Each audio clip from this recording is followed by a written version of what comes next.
This is the third module in the series of modules on environmental history in India. This third part talks about the accounts of those years when nation building project unfolded under the Nehruvian socialism. This module introduces to students the emergence of environmental movements in India and how slowly the legislative framework emerged in the decade of 1980s.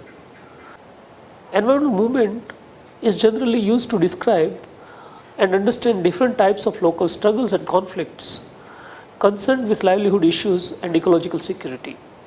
Pre-independence and the immediate period around independence did not see any particular environmental protection being covered under the rule of law.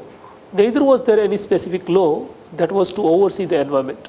A single chapter number 14 of Indian Penal Code 1980s was dealing with the offences affecting public health, safety and convenience, which also covered water, air and noise pollution. However, the Environment Act enacted solely for environment post-independence covers it all today. In 1959, within the second decade after India gaining its independence, the Ford Foundation team wrote a report titled as India's Crisis of Food and Steps to Meet It. This report can be seen as one of the first post-independence period's earliest focus on environment. This was also the time for the third five-year plan of the country. This was when the new agricultural strategy was adopted, when it shifted its strategies followed in agriculture sector of the country.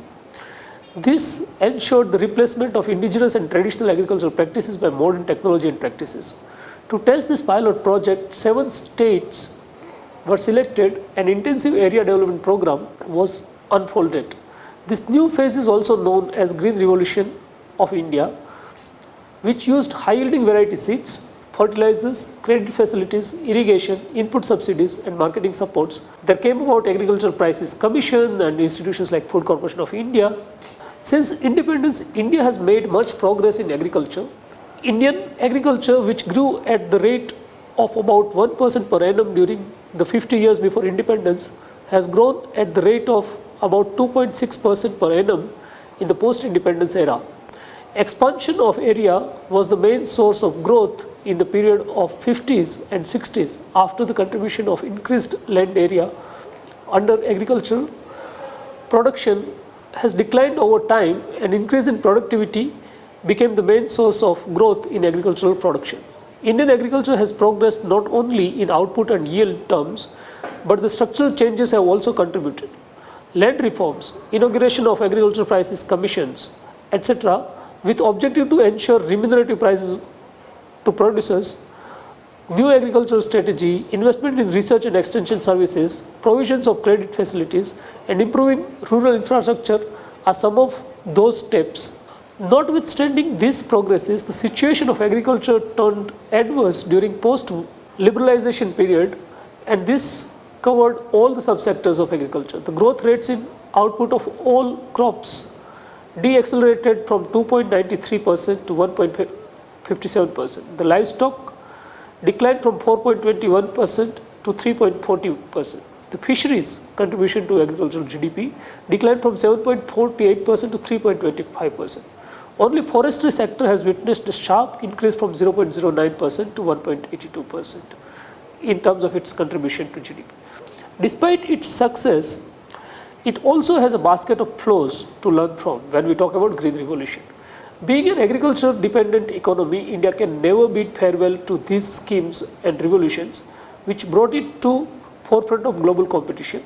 However, 1960s was a time of state waking up to the reality of environmental problems. And in 1970s, we saw the adoption of growing number of international environmental agreements. Up until independence, India was a country which relied heavily on its environment for sustenance and livelihood. It translates to having relied on agriculture as its primary occupation, which encompassed livestock and other variants of environment too. After independence, this remained much the same. Even today, India ranks second worldwide in agricultural output. Agriculture and allied sectors like logging, forestry and fishing accounted for 18.6% of India's GDP in 2005. Agriculture had employed 60% of total workforce, and despite a steady decline of its share in GDP, it is still the largest economic sector in the country. Recently, India has developed a rapidly growing agricultural biotech sector. India has always been a major grower of cash crops such as tea, tobacco, coffee and spices, while also being a world leader in exporting many varieties of fruits.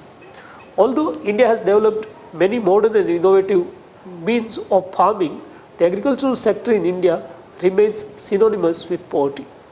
Though people protested against commercialization of forests during British colonial period, it was in 1970s that a coherent and relatively organized awareness of the ecological impact of state monolithic development projects started to develop.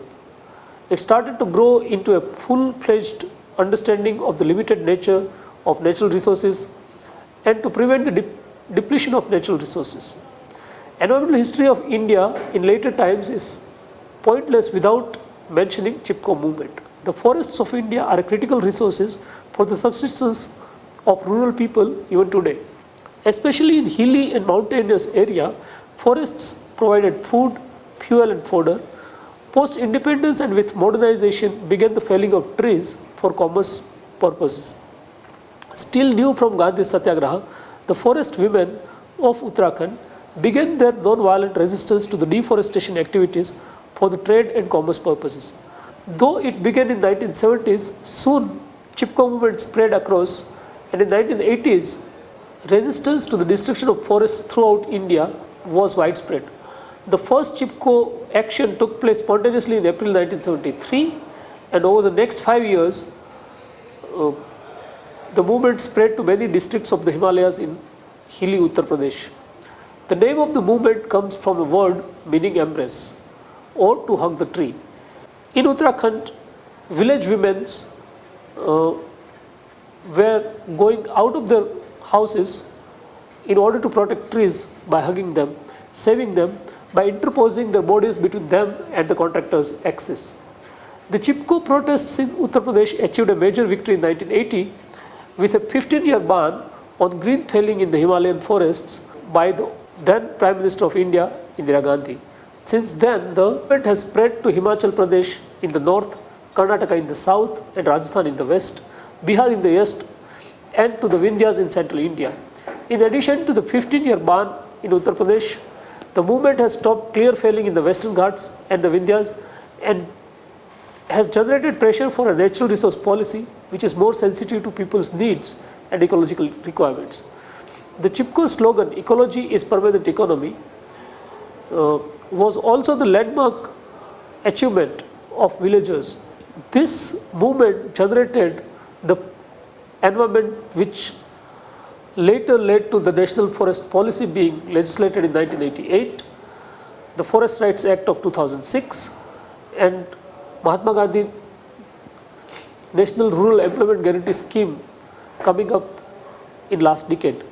Around the same time was when Project Tiger was launched in 1973 for the protection of tigers. 6 tiger reserves representing different ecosystems were set up and the no felling, grazing or movement of humans was allowed within these tiger reserves. As it is said, improving and maintaining the status of environment and its concern is a prerequisite of development practices. Natural environment may play a role of negative externalities in the process of development. In the quest for social, economic and other forms of development, it is the environment which suffers for its benefits. However, there is no mediator available between the affected and the oppressor. In mid-1970s, it was also the media explosion in the field of print media awareness of environmental issues and concerns in both English as well as regional Indian language newspapers. Down to Earth was one of the most famous publications of the time, along with the publications that were brought out by Kerala Shastra Sahitya Parishada, a science movement. In 1978, in Kerala, we witnessed the Silent Valley project and resistance movement against the proposal of Silent Valley project. This was led by well-known citizens and cohabitants of the People's Science movement. This was a witness to the then Prime Minister Morarji Desai, Kerala government and environmentalists coming together to to mount a force and make the then Prime Minister Indira Gandhi to ultimately withdraw the proposal.